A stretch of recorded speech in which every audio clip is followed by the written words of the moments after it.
Hey everybody, welcome back to part 2 of our tutorial, a beginner's guide tutorial series on scene creation. And the first part of this tutorial series, what we did is we created this scene you see before you. I gave you a couple of quick, hotkeys and shortcuts for assembling stuff and applying them into your scene and UV mapping and all that fun stuff. Now in this tutorial, we're going to take it a step further. We're going to take a little bit more time to get into more detail on the visual appearance of your scene. So the first thing I'm going to do is we're going to take a look at some materials. And I'm going to look at this floor first. So we're only going to modify the material of this floor. So I'm going to select the floor right here and go over to the material section. Now we did a little bit of material modification in the first tutorial, but in this one I'm going to show you a couple of things, a couple of ways you can really improve the detail of your materials. So you can see right here in the materials for this floor, we only have a diffuse map. So what I'm going to do is I'm going to add a bump map and I'm going to add a displacement map as well. And these two maps are going to make the appearance of my floor look a lot better. So I'm going to go ahead and select, double click my bump map channel here. And you can see I have this loaded up already. So I have a bump map, normal map right here. Now in the bump map channel, you can load up these normal maps, which actually simulate the appearance of texture on your surface. So I'm going to select that and open it. And we're going to open it as a normal map and just press OK. And you can see that because we scaled the previous one, I think we scaled it at 10 and 10 or 8 and 8, I believe. Let's just double check. Let's go to our diffuse. 7 and 7. Okay, so we'll go to our bump map, and we need to do the same thing with the bump map, and you can see the effect the bump map already has, although it's just on the wrong scale. So I'm going to go ahead and press 7 on this axis and 7 on this axis, and there we go. So if we take the bump map and we decrease the strength, you can see the effect that it has. It makes the texture look a lot more detailed, and this is kind of a important thing to add to a lot of your textures if you want to go for realism, or just have a little bit more detail. And you can create bump maps from a simple diffuse map by using our Substance 200 power pack. There's a tool in there you can do that. Or you can use a Logarithmics bitmap to material application as well. And that works excellent for doing this sort of thing. And that's how I got this next map, which I'm going to add is this displacement map right here. And you can see this is a height map, a height displacement map, a grayscale height displacement map to be more specific. So we're going to add it in as this. We're not going to auto-assign to bump channel because we already have that assigned. In fact, I don't recommend you do that in most cases. That's not going to make much of a change at the beginning, but watch what happens when I increase the strength. You can see it really extrudes those stones a lot, or you can do the opposite. You can make them appear, darker. But I'm going to go ahead and increase that a little bit. The strength, I think it was at 100 before, but we can increase something like that. And you can see you get a lot more detail on that floor. Maybe that's a little bit too much, but you get that nice crevice look in there. Even though it's not actually changing the geometry, it's just kind of creating the simulated appearance of a more extruded texture. All right, so that's about all we're going to do for the texture right there. Let's go ahead and add in a couple of things on this door over here. So for the door, I'm going to add in a cloth, actually a soft cloth to be more specific. We're going to go to our template section of the props. And I'm going to go into, we have physics props somewhere, there it is, and cloth templates. I'm just going to go ahead and add a flag to the entrance of this little hallway here, this creepy little stairway to the top floor. So I'm just going to bring this out a little bit. We're going to try to scale it to a proper amount. I'm going to bring it up here, and let's bring it out behind these vines here. And I think we can just scale it a little bit along the x-axis there. I think that should be fine right about there. And I'm going to just move it into there, into the doorway. And when I do that, I'm just going to go ahead and press play. And you can see that this is the soft cloth. So it's going to kind of act as like a little mysterious doorway. It's going to be covering this mysterious doorway. So let's decorate it a little bit with a different diffuse map. Again, this diffuse map, we just go ahead and double click it. And I'm going to just add this nice cool tile pattern I have here. It's supposed to be for tile, but it looks good for this cloth too. Now you can see this cloth is, it's very solid right now. But if I want to simulate the appearance of an older cloth, let's go ahead and try to adjust the opacity channel. I'm going to select, double-click the opacity channel, and we have these opacity maps that are included with iClone. They come in this directory right here. I'm just going to select this Dirt02 one right here, and if I press open, that's going to actually make some parts of my cloth semi-transparent. You can see, now I can see a lot of the stairs behind the cloth. And I can decrease the amount of opacity, rather decrease the strength of the opacity map, and you can see we get less of an effect right there. So if you want certain parts of your map to be appear worn out, you can, increase that, and the black parts on your opacity map are going to be the transparent parts, and the white parts are going to be the opaque parts. So there we go. We have that nice little map right there, or the nice little soft cloth. It looks a lot better than the plain white cloth right there. We have our speed tree kind of floating in the wind in the background there, flowing in the wind. Now, aside from that texture on our cloth, we're going to apply a logo to the side of this building as well. Now, the way we're going to do that is I'm going to take a transparent PNG, and I have this on my desktop. You can see I have this logo that I just found in Google Images. Now, I'm going to right-click and drag this logo. This is very important. Right-click and drag it. Right-click and drag, and then Alt-Tab back into iClone. And I'm going to just apply this not to any object, so not to the object. I'm going to just apply it to my ground plane right here. I'm going to apply this as a plane. We're not going to talk about these other options right now. I'm just going to load this in as a plane. And you can see when I load it in as a plane, I can rotate it, any direction I want. I'll just Control Z and undo that for now. And I can also just move it around as well, just like any prop. So I'm just going to actually move it onto the side of this building here. So we're just going to place it, right about here, as close as we can get to the building. I think we can move it a little bit further back on the y-axis there. Okay, that's good. We're just going to move it right about there. Place it kind of behind these vines rather. And it looks kind of cool like that, but we could make it look a little bit cooler. And we're going to do that by adding a nice little blend map. Let's actually scale it down a little bit too. Just a little tiny bit. There we go. Move it a little bit up. This is going to be the entrance to the store or whatever. This kind of ominous looking sign has a black crow on the front, on the top or whatever. Anyways, let's just go ahead and add a blend map into this. We're going to make it look a little bit more aged, rather painted on. So I'm going to double click this blend map, and we have these blend maps that are included with iClone as well, and those are in this folder right here. It's your default blend map folder. I'm just going to go ahead and select this Blend 01. And you can see right away nothing happens, but that's because our blend mode is currently multiply. If I select blend mode and I select addition, it's going to add that paint onto the top of my sign right there. So it looks like it's kind of like painted on, like the paint is dripping from the wall onto the sign. Unfortunately, the color of our material, our paint on the wall, is not the same as the paint on top of our sign. So let's go ahead and try to adjust the color of that paint. And the way we can do that is we can go down all the way down here to our diffuse color. Let's just click that color swatch right there. And let's choose something like a nice tan that seems similar to the wall and press OK. Now you can see it's a little bit off, but it's close enough. You can see we get that nice look right there. And again, I just imported in that transparent PNG. Maybe it's a little bit too far from the wall, I think. Yeah, it looks like we have a lot of space between that and the wall. So let's go ahead and try and get that a little closer. There we go. It looks a little bit better. So now it looks like it's actually painted onto the wall right there. And that's kind of the effect we're going for. So that's kind of how you can, add blend maps to make things seem a little bit more aged. You can add blend maps to your walls as well. And I can even add it to my cloth here, but I'm not going to worry about that right now too much. What we're going to move on to now is lighting and sky tools. So this is the fun stuff right here that really makes a huge difference. First of all, we're just going to add a couple of light tools. And before I do that, I'm going to go to my scene manager right here. We're going to go all the way to the bottom, and I'm going to minimize these trees. A lot of props in this scene here. And let's go down to lights. And you can see currently we only have our two default lights, our key light. I can deactivate that by using this toggle button right here, and our rim light, which is our complementary light. So if we take both of those off, our scene's completely black. You can see we still have the reflection map up top there. That's because it's just a map. It's not actually reflecting any light. But let's go ahead and keep these on for right now. And I'm going to go to my content tab again, and I'm actually going to select a couple of light props. So our light props should be, our light tools rather, should be somewhere here. There we go, light tool. Too many folders.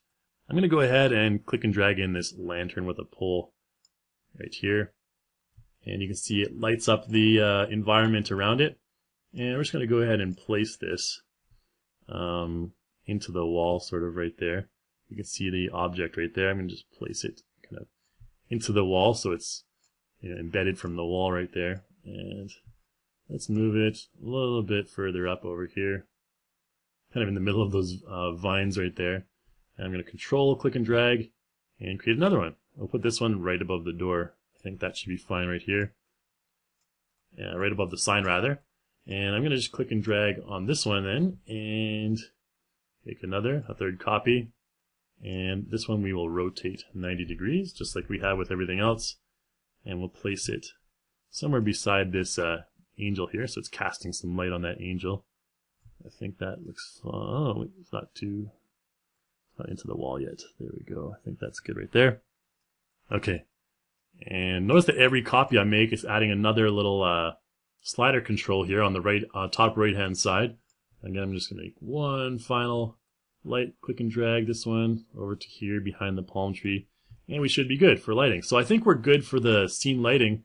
Let's go ahead and take off our default scene lights now. We're going to just take this one off right here and take this one off right here, and you can see we have a nice haunting scene right there. Already it looks pretty cool, and our floor texture looks a lot more detailed than it was before without the normal maps and everything like that. Now what I'm going to do right now is just go ahead and add in our sky map, our sky tool rather. So I'm just going to maybe increase these a little bit. We don't need to worry about that right now. I think we'll just close this down, and I'm going to just go ahead and add in my sky tool. So again, we're going to go to content, and in sky tool we only have one object called the sky tool. So I'm going to click and drag, or rather just double click that, and that's going to apply our sky tool to our scene. Now what's the sky tool, you ask? Let's zoom out and find out. You can see currently we have a nice sky map and everything like that. I'm holding Alt again, Alt and Shift to zoom out really fast. You can see if I zoom out far enough, our sky map is simply just a big circle map that's around our scene, and there we have a sun over there. We're going to look at the sun a little bit closer later on. So let's go ahead and zoom back into our scene right here, and we can actually just even select something, like a box, press the F hotkey. Some random box ended up being that stairs. Okay, that's a faster way to zoom in instead of just, continuing to click and drag and click and drag. Let's add Mason into our scene here just so we can see how it affects the human as well. So we'll just bring in Mason here. Actually, let's bring in a Mason from Celigon here with a little bit of a better outfit. I think this one's cool right here. Let's give him a motion really quick. This isn't necessary for the tutorial, but I just want to give him a nice G6 motion. You'll actually learn something here. If we go to perform, I'm going to give him this walking and thinking motion right here. And so we're just going to stop him at one point right here. Okay, and then I'm just going to right click on him and select remove object animation. And so he's going to be permanently stuck in that pose. So whenever you right click and select remove object animation, your character is going to be stuck in that pose for the entire timeline. So I'm just going to press the E hotkey and rotate him, and we're going to move him so he's kind of looking thoughtfully at the statue over here. Okay, and now we can mess around with the sky tool a little bit. So the sky tool is kind of cool. We're not going to learn about the animation in the sky tool in this tutorial, but what I'm going to do is I'm going to show you how you can change the angle of the light. So I'm just going to go ahead and select this little sun, and you can move the sun from the morning light right here, so it's dawn right there, and goes gradually over here. And notice that it's actually creating some shadows from the clouds. If you don't want those shadows from the clouds, you can just go over here to the cloud tab and just take the cloud density all the way down to 0. I normally don't like to have any clouds or anything like that. So let's just take that down, and you can see now a little bit better if we go from morning to noon. So this is, the sun's directly above, and then we go into the evening right here, and then we go into night. And now we have the moon that's illuminating our scene instead of the sun, and that's kind of cool. So the sun goes back into the sun. Another thing to note about the sky tool is if you want to actually move the direction of the light, you can notice that right now it's just kind of going along the y-axis. So here it starts, at the on the right side of the y-axis, and then it kind of goes along like this, and it's just going along in a straight angle from this direction to this direction over here. Say, for example, we have a sunset, like the lighting is about here, but we want the lighting to come from a different direction, say maybe behind Mason or something like that. Well, let's take a deeper look into the sky tool. Let's go to the scene tab right here and find our sky tool. which is down here. I'm going to just open that up really quick. And we have an option here for celestial body. So I'm just going to open that up, and we have a sun. So let's just select our sun, and you can see our gizmo appears at our world axis, so in the middle of our scene.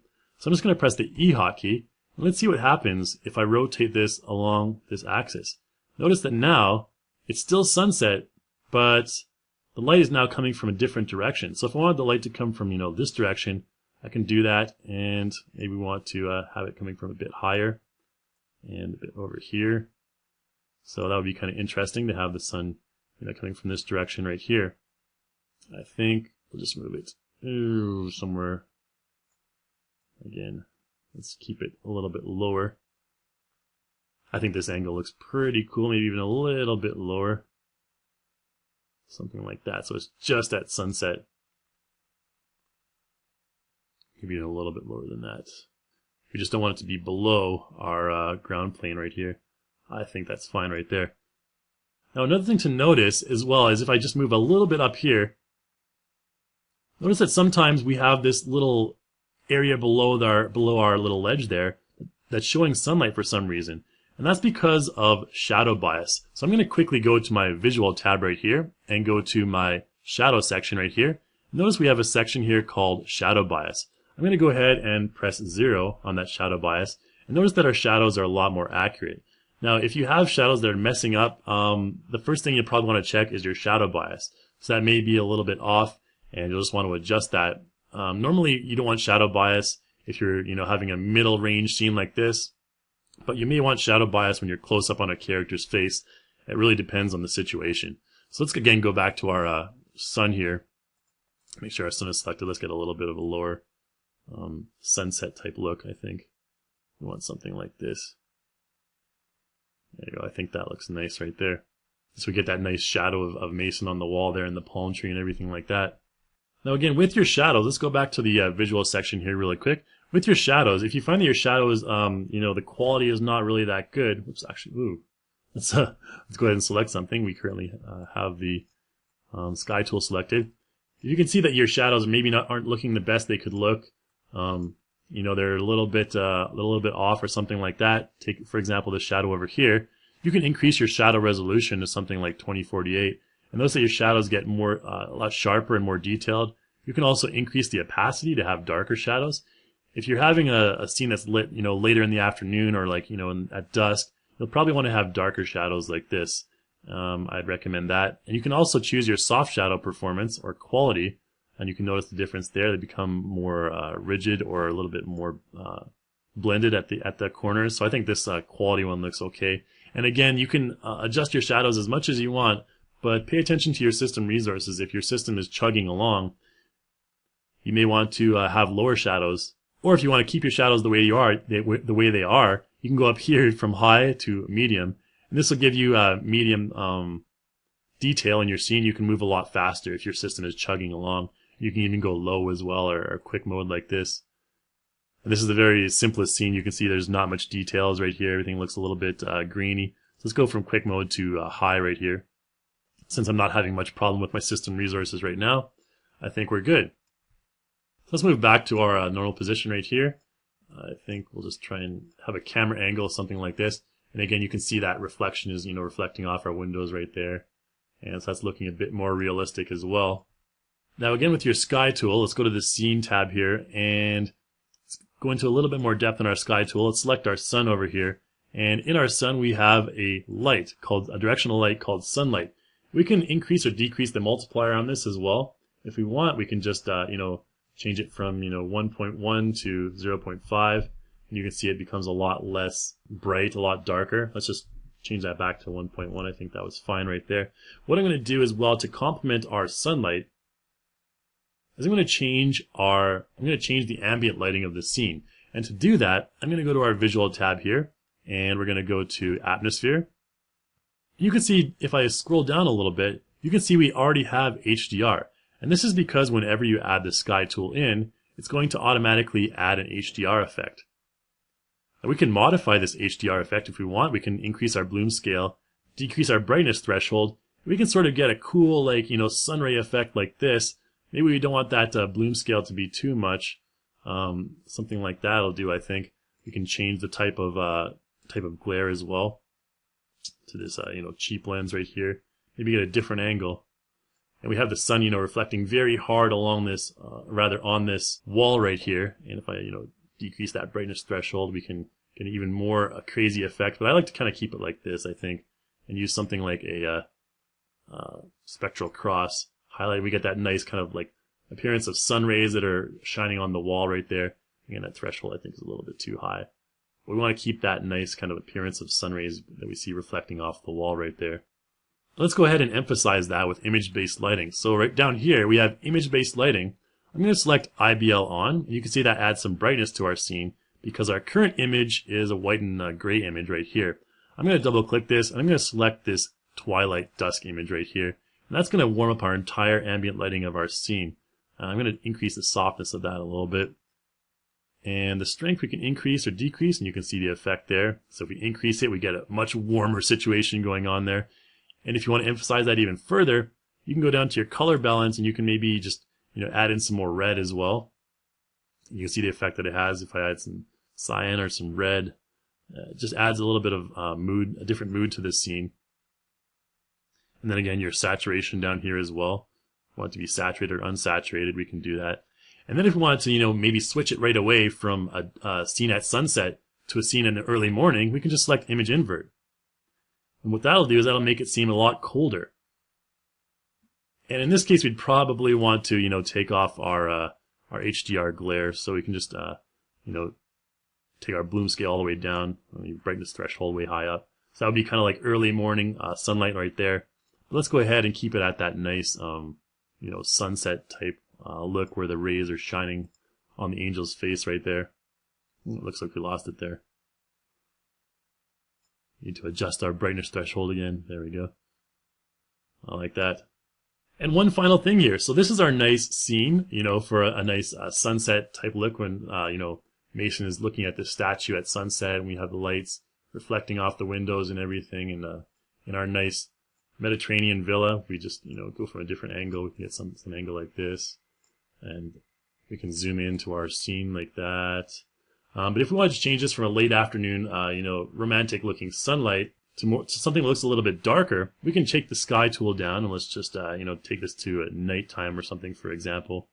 And let's, go down to lighting situation like this maybe. And we can, of course, select our light again. Let's select our sun right here. And let's change the light direction of the moon here. Oh, that's the sun rather. You select the moon this time.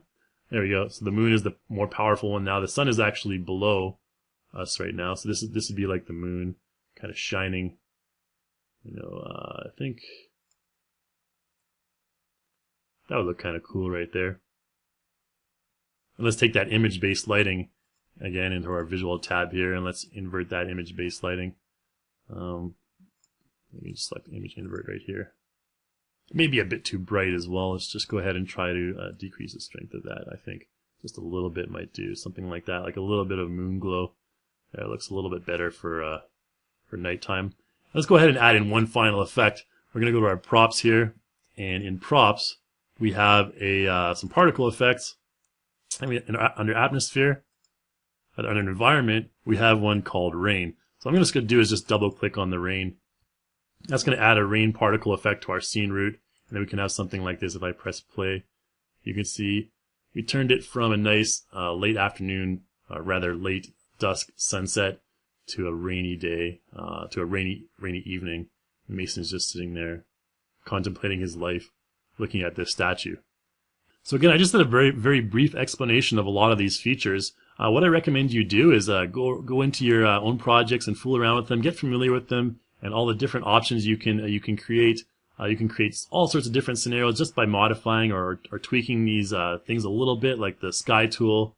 One final thing, one final finishing touch that we can add onto this tutorial is the ambient occlusion. So in Visual tab, let's go over to ambient occlusion at the very top. If we select ambient occlusion, you can't see much of a difference at first, but if I increase the strength and the distance of our ambient occlusion, notice that it kind of creates sort of a little bit, especially around the doorway and around the vine area, it creates a nice kind of emphasis to the darker areas of your scene right here.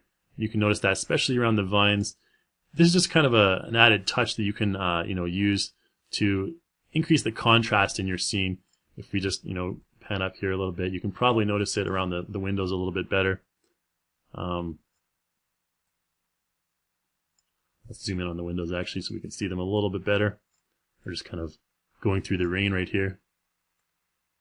Notice around the edges of the windows there you can see that darkness, and that's what ambient occlusion really does. It's really good for creating the nice additional depth along the edges of things like that, especially around these vines and everything. So that's kind of the look we're going for right there. So just adding things like particle effects such as rain, the environmental effects, and ambient occlusion can really help to increase the realism of your scene, make it a lot more engrossing and effective as a communication tool. So again, I'd encourage you to mess around with all the different tools that I showed today, and adjust the different materials and have fun with ambient occlusion and all that stuff. Experiment on your own time, and you should be able to come up with something probably even a lot better than this one. So again, thanks for watching, guys, and hopefully you enjoyed this tutorial.